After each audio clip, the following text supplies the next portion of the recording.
Students, এবার আমরা কাই square distribution নিয়ে আমরা আলোচনা করব। তো অন্যান্য ডিস্ট্রিবিউশনের মতোই আমাদের জানতে হবে যে কখন আমরা একটা ভেরিয়েবলকে র্যান্ডম ভেরিয়েবলকে বলবো যে ইট ফলোজ কাই স্কয়ার ডিস্ট্রিবিউশন। তো ধরো এক্স একটা র্যান্ডম ভেরিয়েবল, তাকে আমরা বলবো যে X follows chi square distribution if the probability density function of x is given by this: fx equal to 1 by 2 to the power n by 2, নিচে gamma n by 2, উপরে আছে e to the power minus x by 2 সঙ্গে x to the power n by 2 minus 1। এই হলো chi square ডিস্ট্রিবিউশনের probability density function. Chi square is a continuous type distribution, এই জন্য আমরা বলছি প্রবাবিলিটি ডেন্সিটি ফাংশন। আর একটা ইম্পর্টেন্ট কথা এখনো বলা হয়নি, যেটা হলো যে র্যান্ডম ভেরিয়েবলটার ডোমেইন কি, মানে এক্স কোথায় থাকবে। এক্স এর ডোমেইন হলো, র্যান্ডম ভেরিয়েবলের ডোমেইন হলো এক্স, এই মানে নন নেগেটিভ।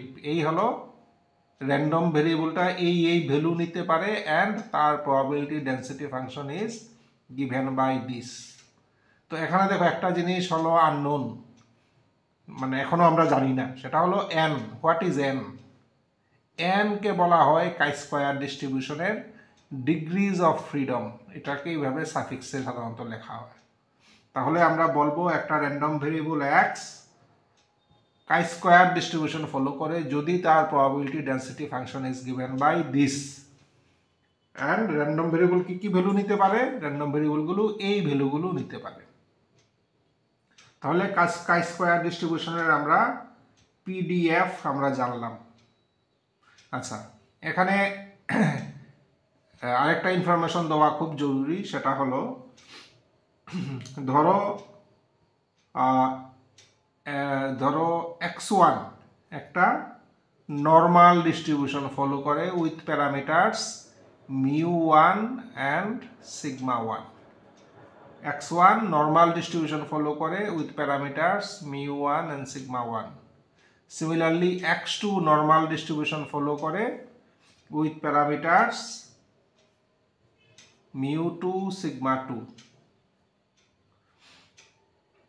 তাহলে আমরা x1 এর করসপন্ডিং স্ট্যান্ডার্ড নর্মাল ভেরিয়েবল কি হবে? x1 এর করসপন্ডিং স্ট্যান্ডার্ড নর্মাল ভেরিয়েবল আমরা কিভাবে বের করি? x1 minus μ1 by σ1। Similarly x2 এর করসপন্ডিং স্ট্যান্ডার্ড নর্মাল ভেরিয়েবল হবে x2 মাইনাস μ2 বাই σ2। আচ্ছা, এবার এই দুটোই স্ট্যান্ডার্ড নর্মালের স্কয়ার করি।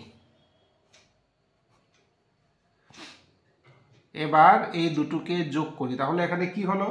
এখানে কি করলাম? এখানে sum of squares of two standard normal variate. এখানে কি আছে? Sum of squares of two standard normal variate. It can be prove that এই জিনিসটা it follows chi square distribution with 2 degrees of freedom. কাজেই আমরা বলতে পারি যে এখানে কেন 2 ডিগ্রিজ অফ ফ্রিডম? কারণ দুইটা x1 x2 দুইটো আছে। সিমিলারলি যদি nটা থাকে then it will follow chi square distribution with n degrees of freedom. এর মানে আমরা বলতে পারি sum of squares of n standard normal, sum of squares of n standard normal variate is a chi square variate. এখানে একটা খুব important word আমি intentionally এখনো বলিনি, তো এর কারণটা হলো আমি বুঝাতে চাইছি তোমরা পরীক্ষায় কি ধরনের ভুল করো। আমি কি বললাম? Sum of squares of n standard normal ভেরিয়েট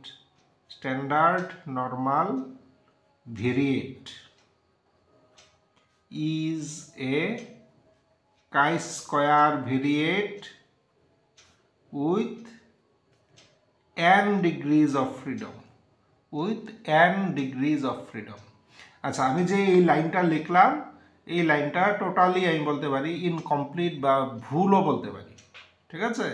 তো পরীক্ষায় তোমরা এই ধরনের ভুল করে এসো, কিন্তু তোমরা নিজেরাই জানো না যে এই ধরনের ভুল আমরা করেছি, কারণ ঠিকঠাকই তোমরা বুঝতে পারছো না। এই জন্য মনে হয় যে আমি তো আনসার করে এসছি, কেন এত কম পেলাম। এখানে একটা সবচেয়ে ইম্পর্টেন্ট কন্ডিশন হলো sum of squares of n independent standard normal variate, x1 x2 এগুলো ইন্ডিপেন্ডেন্ট হতে হবে, আদারওয়াইজ স্কোয়ার ভেরিয়েট হবে না। তাহলে sum of squares of n independent standard normal variate is a chi square ভেরিয়েট।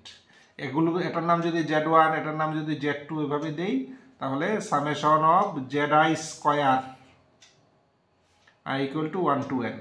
It follows chi-square distribution with n degrees of freedom. তাহলে এটা একটা chi-square ডিস্ট্রিবিউশনের ইম্পর্টেন্ট প্রপার্টি, অ্যান্ড শুধু প্রপার্টি না, এই ডেফিনেশন যে sum of squares of n independent standard normal variate, এই রেজাল্টটাই ইউজ করে chi-square ডিস্ট্রিবিউশনের এই যে পিডিএফ, এটাকে ডিরাইভ করা যায়। এই পিডিএফটা আনা যায় based on this result, sum of squares of n independent standard normal variate is a chi square variate. আচ্ছা, তাহলে কাই স্কোয়ার ডিস্ট্রিবিউশনে আমরা পিডিএফ দেখলাম, আমরা দেখলাম র্যান্ডম ভেরিয়েবলটা কি কি ভ্যালুজ নিতে পারে, আর কাই স্কোয়ার ডিস্ট্রিবিউশনের একটা ইম্পর্টেন্ট প্রপার্টি দেখলাম যে কাই স্কোয়ার ডিস্ট্রিবিউশন হলো sum of squares of n independent standard normal variate. আচ্ছা, এবার আমাদের কাজ হলো যে কোনো ডিস্ট্রিবিউশন যখন শুরু করি, প্রথমে পিডিএফ বা পিএমএফ দেখি, এরপরেই চলে যাই তার বিভিন্ন প্রপার্টিতে, মিন, মিডিয়ান, মোড, এমজিএফ, এটসেট্রা এটসেট্রা। তো কাই স্কোয়ার ডিস্ট্রিবিউশনের ক্ষেত্রে আমাদের এগুলো দেখতে হবে। তো কাই স্কোয়ার ডিস্ট্রিবিউশনের ক্ষেত্রে আমরা বের করি, ধরো এমজিএফটা বের করি। এমজিএফ এর মানে কি, এম এক্স টি, এক্স কি random variable which follows chi square distribution. তাহলে expectation of E to the power T X, এক্সপেকটেশনের ডেফিনেশন এর মানে integration value into probability. X এর রেঞ্জ হলো, এই ক্ষেত্রে ডোমেইন হলো 0 to ইনফিনিটি, তো integration 0 to infinity to the power T X. এবার এফ এক্স এর ভ্যালু বসাতে হবে, এফ এক্স কত, এই ক্ষেত্রে 1/2 to the power n/2 gamma n/2 e to the power minus x/2 x to the power n/2 minus 1 dx। এগুলো কিন্তু মানে পার্টিকুলার, মানে খুব প্রিসাইসলি মনে রাখতে হবে পরীক্ষা হলে, আদারওয়াইজ হয়তো অনেকগুলো ডিস্ট্রিবিউশন দেখে যাবে, একটার সাথে আরেকটা গন্ডগোল লেগে যেতে পারে, কাজেই খুব ভালো প্রিপারেশন চাই। ইকুয়াল টু, তাহলে যা যা বাইরে কনস্ট্যান্ট আছে বাইরে নিয়ে আসি, 2 to the power n/2 gamma n/2 integration 0 to infinity. এবার দেখি ই এর পাওয়ার কত দেওয়া যায়। ই এর পাওয়ার হলো, এখানে আছে টি মাইনাস হাফ বাইরে এক্স, এইভাবে দিয়ে দেই, আর এক্স এর power n/2 minus 1 dx or আচ্ছা, তাহলে 1/2 to the power n/2 gamma n/2 0 to infinity e to the power, আমরা একটা কমন নেই, মাইনাস আচ্ছা 2, তাহলে 1 minus 2t এইভাবে লিখতে পারি। এটাকে এইভাবে লিখলাম x to the power n/2 minus 1 dx। এবার দেখো এটা হলো, এবার এই আচ্ছা বাইরে কি আছে, 2 to the power n/2 gamma n/2, আর ভেতরে যেটা আছে এটা কিন্তু গামা মানে ইন্টিগ্রালের একটা স্পেশাল ফর্ম, গামা ইন্টিগ্রালের স্পেশাল ফর্ম। তো এই ক্ষেত্রে তার ভ্যালু হয়, এগুলো মানে ফর্মুলাও আছে, বা এটাকে গামা ইন্টিগ্রালে কনভার্ট করে তারপরেও বের করা যায়। যাই হোক, আমি এই ক্ষেত্রে ডাইরেক্ট করে নিচ্ছি, এটার রেজাল্ট হবে গামা n/2 বাই এই কনস্ট্যান্টটা মানে 1 minus 2t by 2 whole to the power n by 2। এই n বাই 2টা হলো এই জিনিসটা পেয়ে গেলাম ইকুয়াল টু, এবার দেখো অনেক জিনিস ক্যান্সেল হবে, হয়ে থাকলো 1 minus 2t whole to the power n by 2। তো তার এক্সিস্টেন্স থাকতে হলে এই জিনিসটা অবশ্যই 1 এর কম হতে হবে। Modulus of this should be less than 1 so that this, এটাকে তো একটা ইনফাইনাইট সিরিজ হবে, এই সিরিজটা কনভার্জেন্ট যদি হতে হয় এটা হতে হবে। কাজেই এটা লেখা যদি লিখি এর সঙ্গে এটা লিখতেই হবে আমাদের, ঠিক আছে? কারণ আমি যেটা লিখছি তার তো একটা ভ্যালু থাকা চাই। তো আমি যেটা লিখি তার যদি ভ্যালুই যদি না থাকে তাহলে মিনিংলেস। এবার এটার ভ্যালু থাকতে হলে এটা হতে হবে, এই জন্য এটার সঙ্গে এটা লেখা বাধ্যতামূলক, লিখতেই হবে। এই ছোটোখাটো জিনিসগুলো তোমরা ওভারলুক করে যাও, যার জন্য পরীক্ষার মার্কস কমে যায়। কাজেই this is the MGF of chi-square variate. This is the MGF of chi-square variate. আচ্ছা, নেক্সট আমরা দেখি chi-square variate এর আমরা MGF বের করলাম। এবার আমরা এডিটিভ প্রপার্টিটা দেখি। এডিটিভ প্রপার্টিতে আমাদের MGFটা কাজে লাগে। Sum of independent chi-square variate is also a chi-square variate. এই হলো তার এডিটিভ প্রপার্টি। বলা হয়েছে কি, sum of independent chi-square variate is also a chi-square variate। ধরলাম যে আমি দুটো নিয়ে স্টাডি করি, দুটো ধরো x1 একটা chi-square variate, তাহলে mx1t কত হবে? mx1t হবে 1 minus 2t whole to the power minus n1 by 2। n1 কি? n1 হলো, আমি কি বললাম এখন, x1 একটা মানে chi-square ডিস্ট্রিবিউশন ফলো করে, তো chi-square হলে তার একটা ডিগ্রিজ অফ ফ্রিডম থাকবে, সেটা হলো n1। সিমিলারলি ধরলাম x2 একটা chi-square variate with n2 degrees of freedom, তাহলে তার MGF হবে এই। এবার যদি x1 আর x2 ইন্ডিপেন্ডেন্ট হয় তাহলে x1 প্লাস x2t মানে moment generating function of x1 plus x2, এটাকে লেখা যাবে mx1t ইন্টু mx2t। কখন? যদি ইন্ডিপেন্ডেন্ট হয়, ইফ ইন্ডিপেন্ডেন্ট, ঠিক আছে? এবার এটার ভ্যালু কত? এটার ভ্যালু বের করা আছে 1 minus 2t whole to the power minus n1 by 2 into 1 minus 2t whole to the power minus n2 by 2, এর মানে 1 minus 2t whole to the power minus n1 plus n2 by 2। তাহলে আমরা moment generating function of x1 plus x2 বের করলাম। এই moment generating ফাংশনটা দেখতে কার মতো? দেখো এই যে MGF বেরিয়েছে এটা কিন্তু chi-square এর MGF এর মতো দেখতে। এটা এখানে দেখো বের করেছি, 1 মাইনাস 2t এর পাওয়ার আছে মাইনাস সামথিং, এখানে 1 মাইনাস 2t এর পাওয়ার আছে মাইনাস সামথিং। কাজেই দিস ইজ এ chi-square ভেরিয়েট, এর মানে x1 plus x2 follows chi-square distribution. Degrees of freedom কোনটা? ডিগ্রিজ অফ ফ্রিডম হলো এই যে 2 এর উপরে যা আছে, এখানে 2 এর উপরে মানে n1 প্লাস n2। কাজে আমরা বুঝলাম x1 plus x2 follows chi-square distribution with degrees of freedom n1 plus n2। তাহলে দেখো দুটো chi-square ভেরিয়েট নিয়েছিলাম ইন্ডিপেন্ডেন্ট, একটার n1 একটার হলো n2 ডিগ্রিজ অফ ফ্রিডম, তাহলে তাদের সাম আরেকটা chi-square ভেরিয়েট হয় with degrees of freedom n1 plus n2। Similarly যদি nটা হয় তাহলে এটাও chi-square ডিস্ট্রিবিউশন হবে with degrees of freedom n1 plus n2 plus যতটা হয় দুটোই n নিলে কনফিউজড হবে তোমরা। ধরো kটা যদি ভেরিয়েট হয় তাহলে n1 plus n2 plus up to nk। তো এই হলো এডিটিভ প্রপার্টি।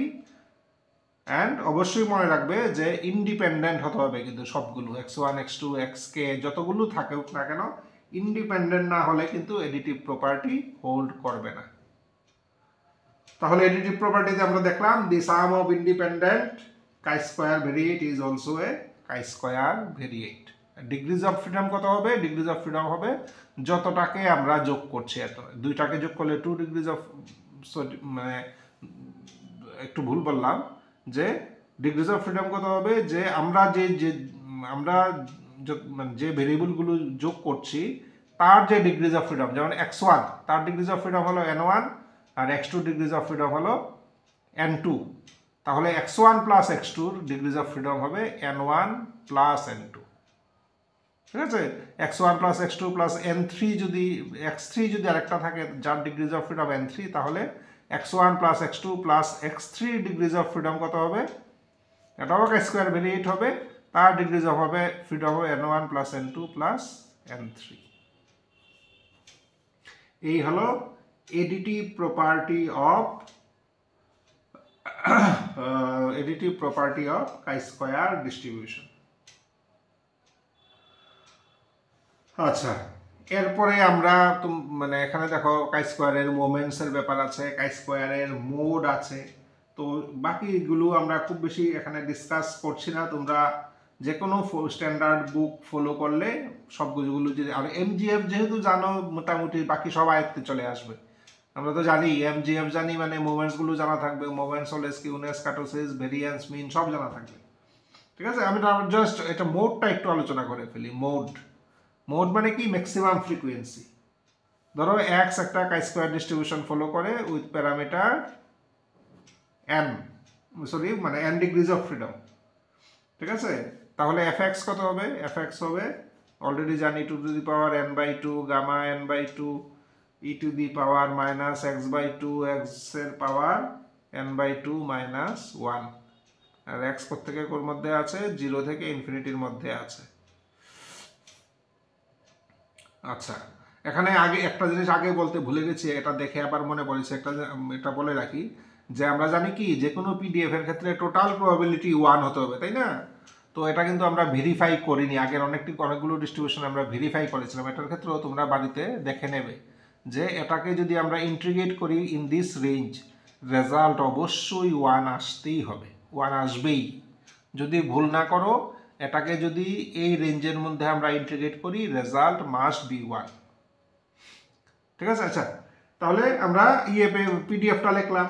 এবার আমরা বের করছি মোড মানে কি, যেখানে ফ্রিকোয়েন্সি বেশি, ম্যাক্সিমাম ফ্রিকোয়েন্সি, এক কথা এর মানে ম্যাক্সিমাম প্রবাবিলিটি যেখানে বেশি, এর মানে এফএক্স যেখানে ম্যাক্সিমাম। তো এফএক্স ম্যাক্সিমাম বের করতে হলে আমরা কি করি, ক্যালকুলাসের সাহায্য নিয়ে f'(x = 0 ধরে আমরা x এর ভ্যালুগুলো বের করি। এগুলো অলরেডি তোমাদের জানা আছে, যে পয়েন্টে fx ম্যাক্সিমাম ওই পয়েন্টে f'(x) 0 হয় আর f'(x) হয় নেগেটিভ। এগুলো তোমরা ভালোই জানো, আমরা তো অন্যান্য সেমিস্টারে পড়েছ। তাহলে আমরা এই লাইনটার সাহায্য নিয়ে ম্যাক্সিমাম ভ্যালু বের করতে আমরা করি, f'(x) বের করি। f'(x) বের করে আমরা শুধু চেক করে নেব f'(x) যে পয়েন্টে 0 ওই পয়েন্টে ডাবল ডেরিভেটিভটা নেগেটিভ হয় কিনা। যদি হয় তাহলে ওই পয়েন্টে, যে পয়েন্টে f'(x = 0, x এর ওই ভ্যালুতে fx এর ভ্যালু ম্যাক্সিমাম হবে, আর মানে x এর ওই ভ্যালুটাই হবে মোড, x এর ওই ভ্যালুটাই হবে মোড। এবার আমি এটার এটা তো মোটামুটি আউটলাইনটা মোটামুটি বলে দিলাম, অঙ্কটা পুরোটা করছি না। আমরা যদি এইভাবে এগিয়ে যাই, দেন ফাইনালি আমরা দেখব যে মোড বেরোবে n-2, অর্থাৎ x এর এই ভ্যালুতে fx এর ভ্যালু ম্যাক্সিমাম। কাজেই মোড কত, মোড হলো n-2 is the mode of chi square distribution. What is n হলো ডিগ্রিজ অফ ফ্রিডম, ওই কাই স্কোয়ার ডিস্ট্রিবিউশনটা ডিগ্রিজ অফ ফ্রিডম হলো n। তাহলে আমি আউটলাইনটা বলে জাস্ট আমি রেজাল্টটা বলে দিলাম, বাকিটা কিন্তু তোমরা চেষ্টা করবে। এটা মানে অন্যান্য বই দেখারও দরকার নেই, কারণ ক্যালকুলাস এগুলো তোমরা অলরেডি জানো। তোমরা চেষ্টা করবে এই রেজাল্ট আসার কথা। তবুও যদি কোনো কারণে খুব বিশেষ অসুবিধা হয়, then you can consult with any book. তাহলে এই গেল mode of chi square distribution.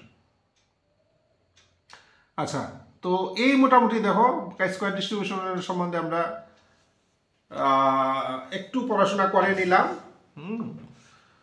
তো আরেকটা বড় জিনিস হলো যে কাই স্কোয়ার ডিস্ট্রিবিউশনের কি অ্যাপ্লিকেশন।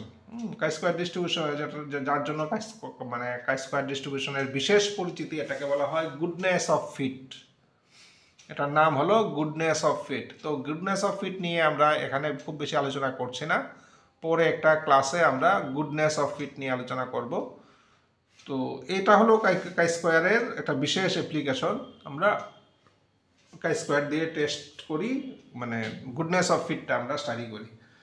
তো এই হলো, তাহলে আমরা পিডিএফ দেখলাম, এক্সের ডোমেইন দেখলাম, আমরা কাই স্কোয়ারের এমজিএফ দেখলাম, আমরা কাই স্কোয়ারের এডিটিভ প্রপার্টি দেখলাম, আমরা কাই স্কোয়ারের মোড দেখলাম, আর কাই স্কোয়ার রিলেটেড বাকি যে স্ট্যাটিস্টিক্যাল কোয়ান্টিটিগুলো আছে এগুলো তোমরা স্টাডি করে নেবে with the help of any standard book.